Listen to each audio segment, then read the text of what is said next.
Christmas traditions, what were yours?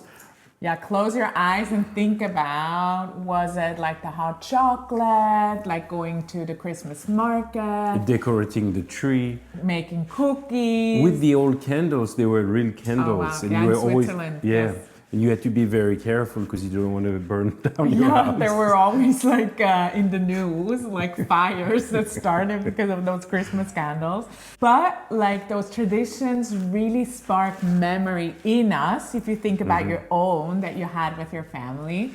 But also the kids or our kids don't really remember the gifts they got, but they remember the memories they made.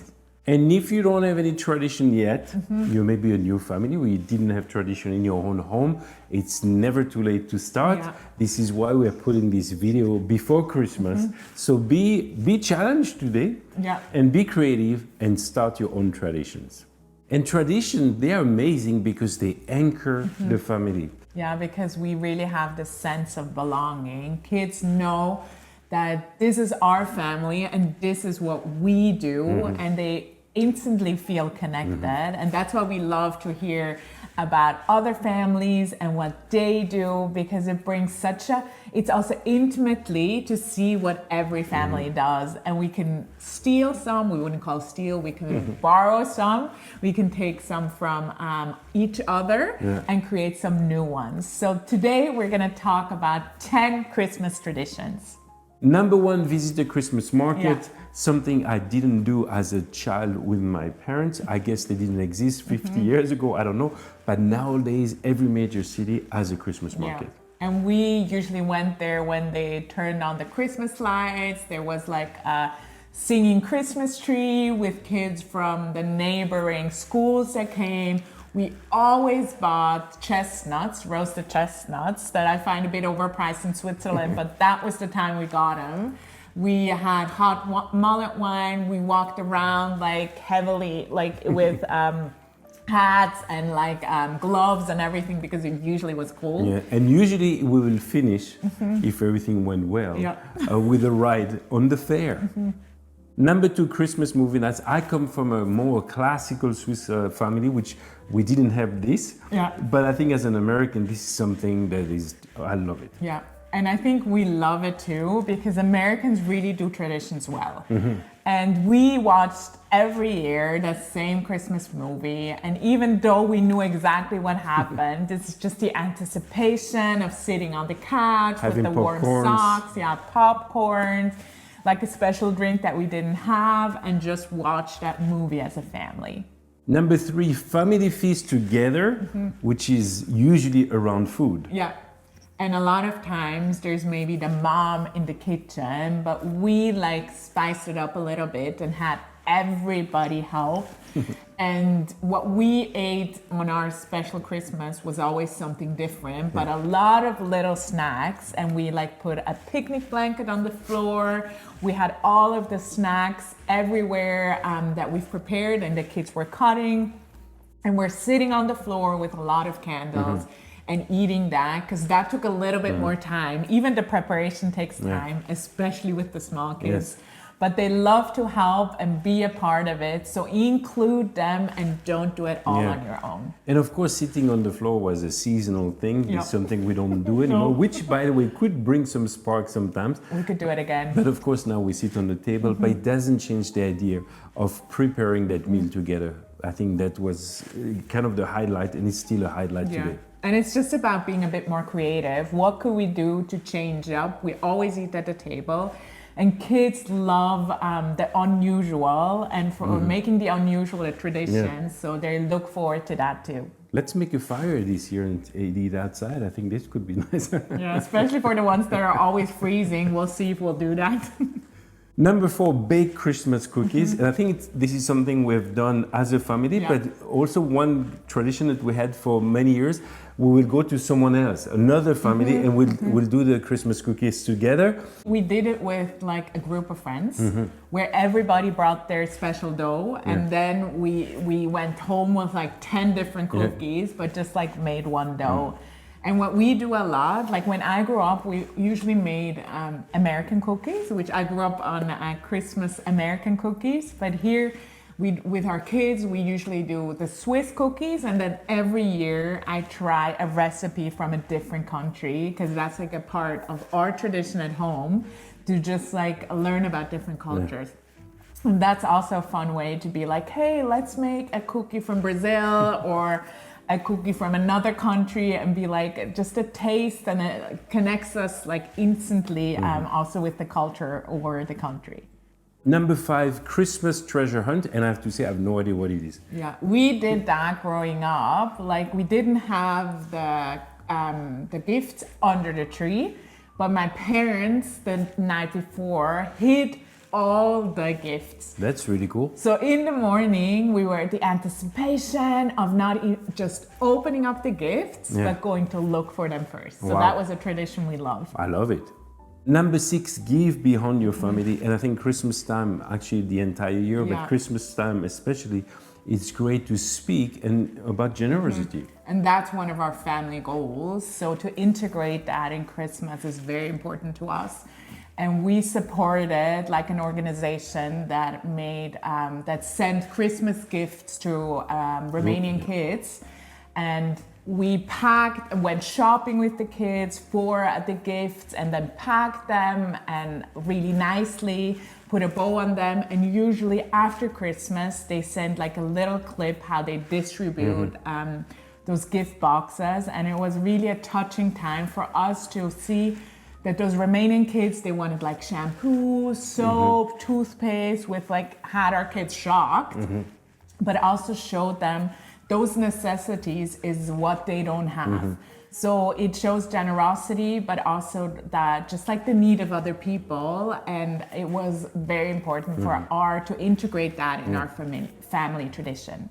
And now that you speak about it, I remember as a teenager, I would go with my youth group and serve an organization that on Christmas Eve will create a beautiful Christmas for the people that didn't have a chance to have a family. And that's a great way. There's tons of organization where you could go actually even as a family to serve a couple of hours. Number 7, read the Christmas story. This should be the foundation, especially for Christian families. And I still remember the impact that reading the Christmas story had on me. As a child, the extended family at Christmas will come together, around 40 to 50 people. And one of the elder, the patriarch, how do you say, will read the Christmas story. Even if some of them were not even Christian necessarily, it was important to say this is what we do. Yeah, and it's powerful. And we integrated that too into our family, and to keep it creative, because I think sometimes if we always read the same thing, the kids can get bored too. We read it usually from different translations, which is fun, or we showed them a little Bible clip about that.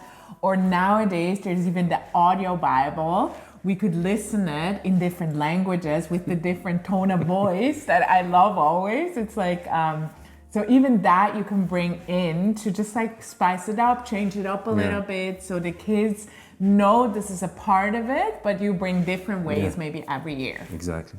Number 8, this is something, I don't know who does this, but I think, we do it. But I've never really heard, at least for my family, it's post-Christmas, gratitude and giving. I'm going to speak about the giving. So the idea is like your children receive many toys, sometimes too many toys. And it's to tell them which toy do you want to give away to someone else. And I think that's very important, because I think other families have done that too in the past, or I've heard about it.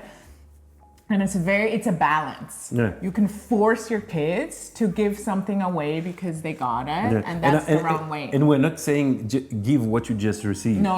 But even like sometimes we're like, oh, you have so much now, so now you give away, and they don't really feel that. So it should be like treated like really delicately. Because it's not a forcing, it's really a teaching on that, and then ask them, is there something you want to give away? And for us, our kids, there were always things that they felt like, oh, I could give this away. And it's just like also giving them an opportunity to be the giver themselves, which like gives so much joy back. And of course, generosity starts with Us. Yeah. Yeah. So what are we maybe giving away, not necessarily at this time, but during the year? So if generosity, which is part of our goal for our family, is part of your family or whatever, this is something we have to work on. And then it's a lot easier when this time of the year approach and when there's a discussion with your children, because it's part of our DNA. Our DNA. Exactly. So now we have like only 8 points and we promised 10. Yeah, because we actually did a mistake in our calculation. Yeah. But maybe the last one, number 9, we could add. It's like invite someone at your Christmas dinner. I think it's beautiful. While we're working on this, we realize there's many people actually. Christmas time can be a difficult time. It's bringing a lot of actually bad memories, which is very sad. Yeah. So how can you extend your good memories to someone else? Invite them. Maybe it's a single parent. Invite them at your table. Yeah. And there again, I wouldn't do it on your family Christmas. It's an additional one. Because a lot of times too, like our kids are like, they're looking forward to being all together, and then we invite a lot of people over.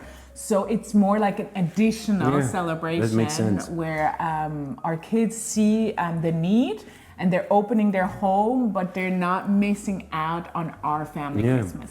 And years from now, you won't remember any gift that you received. I have no idea what I received when I was a child. Maybe the ones that have gift of their love language, like me, I remember it a little bit better. Okay, and you may remember the way you were dressed just because you looked at old pictures and you are laughing about it.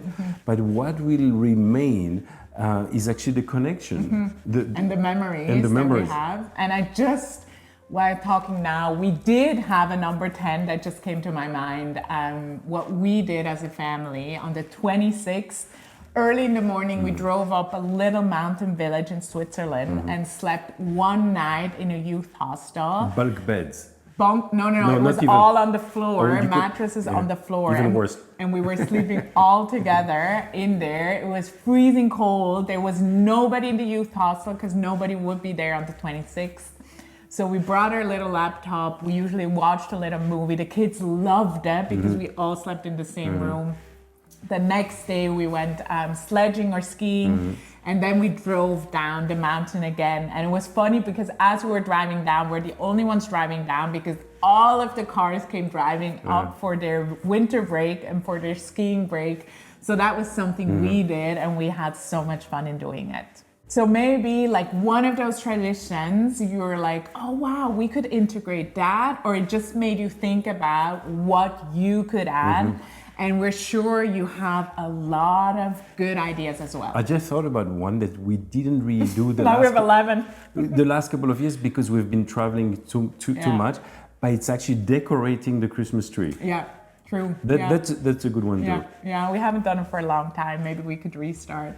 But yeah, so you for sure have amazing creative ideas. We would love to hear them in the comments, because I think sometimes too, like seasons change, you move, and we've lost some of them because we've been moving like 5 times to 5 different countries in like 5-6 years. So we couldn't keep a lot of traditions like the Christmas market, but like the cookie baking or other things. I know we've talked a lot about tradition, but just keeping Jesus at the center, because that's the reason, and try to really make him known and felt everywhere around the season for your family, for your neighbors, for your extended family, at your workplace.